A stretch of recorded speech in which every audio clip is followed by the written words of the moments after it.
Yan Diomande to Real Madrid. Here we go. It is crazy to think that it has taken since Gareth Bale, my favorite player of all time, for Real Madrid to get another true right winger. And what better than, or it's not even out of the bloom, it's not even out of character for Real Madrid to get the breakout star of the World Cup, a player that was known, wasn't a household name, was doing good, and to just go to the World Cup and everyone was just like that kid is gonna be a superstar, and that's what Real Madrid did. Because if I show you the tweet right here, breaking Yan Diomande to Real Madrid. Here we go. Confirmed by Fabrizio Romano himself. Agreement closed tonight with RB Leipzig for a fee over 100 million for the Ivorian winger. Diomande will fly to Real Madrid this week for medical test and contract signing until June 2031. Done.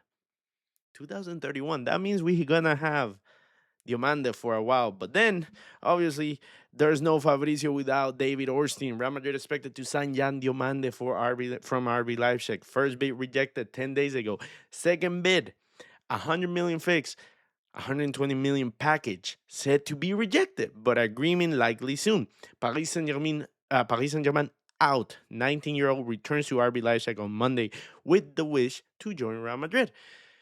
This is crazy because if what David Orstein is saying is the reality, what he's saying is true, we're talking about this kid is going to be what, 130, 140 after add ons? I was talking to some Arsenal fans and to some other fans, and I think we are at the time in history or in the part of the timeline that we just have to accept 100 million is the new 50. Because back in the day, 100 million will get you a Pogba, will get you a Gareth Bale, will get you a Cristiano Ronaldo, will get you a Neymar. You know what I'm saying? Will get you a big, big player. Now it gets you Elliot Henderson. It's just times have changed. Time have changed, and I think we need to think about that. Obviously, if we go look at the lineup now, this is the possible lineup for Real Madrid next season. Now, in this case, we already got Rodri in this hypothetical that you're looking at on the screen. Kylian Mbappe up front. Vinicius Jr. in this world, he's staying. I believe he's going to stay. I believe he's going to renew. Jude Bellingham as the center attacking mid. Jan Diomande on the right wing position. Rodri in this world also signs. Federico Valverde as the double pivot. I think it's going to be Chouameni, but we'll address that in a second.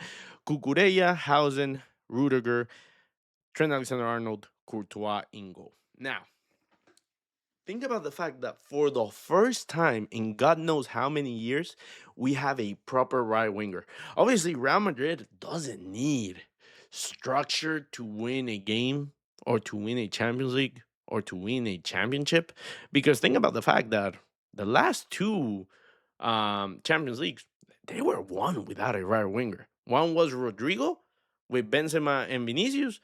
The other one was Vinicius and Rodrigo as a partnership in the striking position with Jude Bellingham as a false nine.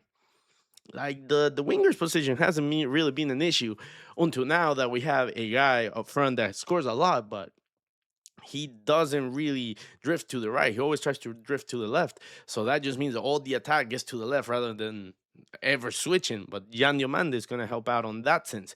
Also with Jose Mourinho and this having John Freeze in the bench, Bernardo Silva in the bench, freaking Konate as depth for the defense, getting Militao back. We're gonna have a lot of options, right? We're gonna have a lot of options, and Mourinho is probably gonna make them play. Supposedly, according to reports, he wants to play like he did back in the day in 2012. A good defensive block, but counterattack that's rapid, counterattack that's just fast. And we have three demons up front now.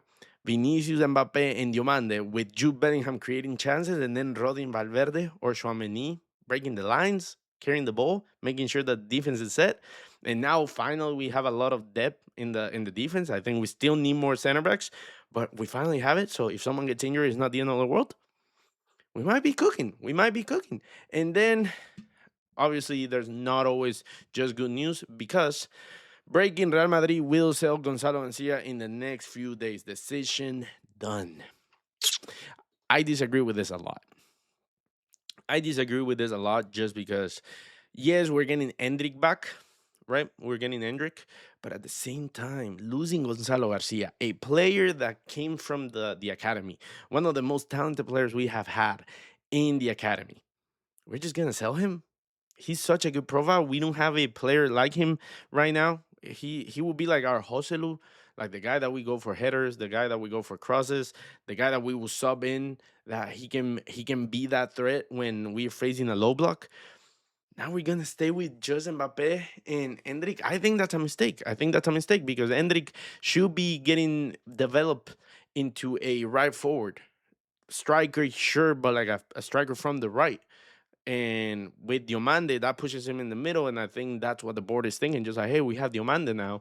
Hendrik doesn't have to be pushed to the right. He can be the sub for Mbappe. Therefore, he is an extra. And also the fact that there's conversations that Mourinho already told Camavinga, just like, hey, you're not in my plans. You're not here in the future. You're not here for the long run. And that could be a mistake as well. That could be a mistake as well because we don't have that much depth in midfield. We're talking about if Rodri comes, we're going to have Chouameni, Rodri, Valverde, Jude Bellingham, Arda Güler. Ceballos already left. Well, we're gonna have Pitarch, and that's about it. We have, yes, Cesar Palacios and the other guy, but they're from the academy. We cannot rely on the academy at this level.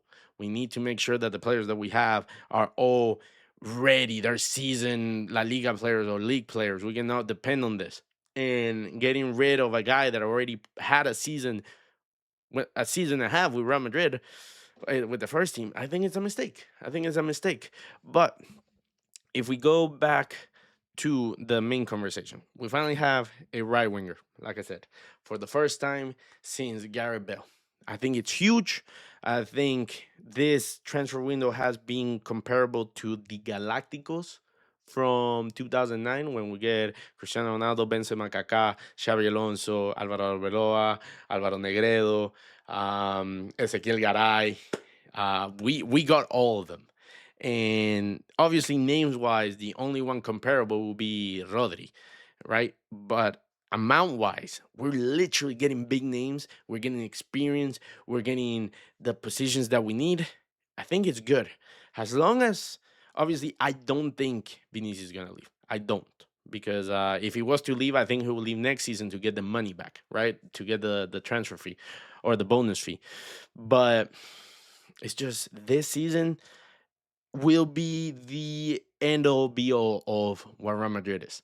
Because either this project works and you make it work with these new players, or simply it's just like, hey, we got a clean house. There's people with long contracts. There's people that got to leave. There's people that are going to have to leave, and they're going to call it a day.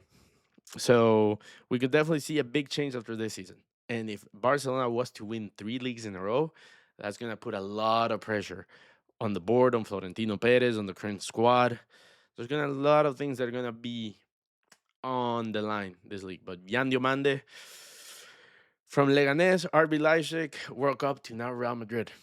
What a story. You guys let me know how you feel in the comments. And yeah, a la Madrid, always. Subscribe if you're new here, and I'll see you next video. Peace.